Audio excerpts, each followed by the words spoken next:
turn of the century, 20 million people lived more than a day's ride from town. Most farmers had milk cows and other animals that had to be cared for daily. Hitching up a team and wagon for a town trip was an infrequent and difficult event.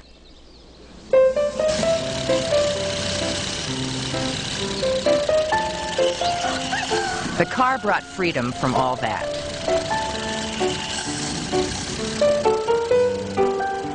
One of the central myths of our car culture is that Henry Ford invented the automobile. He did not. No one person really invented the automobile. The first models were a rolling collection of assorted parts from many inventors. The French are generally credited with the first successful gasoline engine in 1861, 35 years before Henry Ford. It managed to wheeze along, generating a thundering one. The first petrol-driven car was invented by a group of people. The communication between the inventors wasn't good. This resulted in different types of cars being invented. Before the car was invented, people first had to find gasoline to drive it.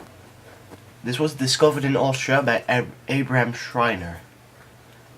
Later, a Belgian named Etienne Lenoir produced the first car in 1862. Carl Benz, was the first to actually bring the car on the market, and he claimed that he invented it. Carl Benz. Benz is mostly known for Mercedes-Benz, which is pretty weird, because without him inventing the car, Mercedes-Benz would not have existed at all. He received his first patent on the 29th of January 1886. The first car was a three-wheeler. Benz built the first four-wheel car in 1891. It was a big breakthrough in the car world, and Benz & Company would become the largest car manufacturers in 1900.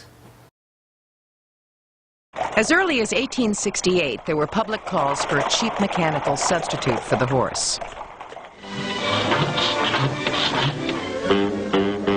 That is a major reason why America fell in love with the automobile so quickly and completely.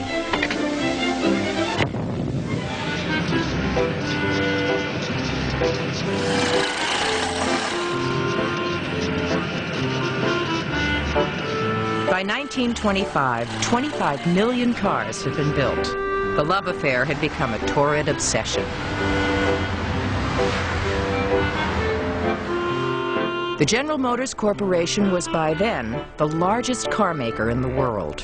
Alfred Sloan, president of GM at the time, had the idea of organizing the company into semi-autonomous divisions that were structured along military lines and overseen by a central office.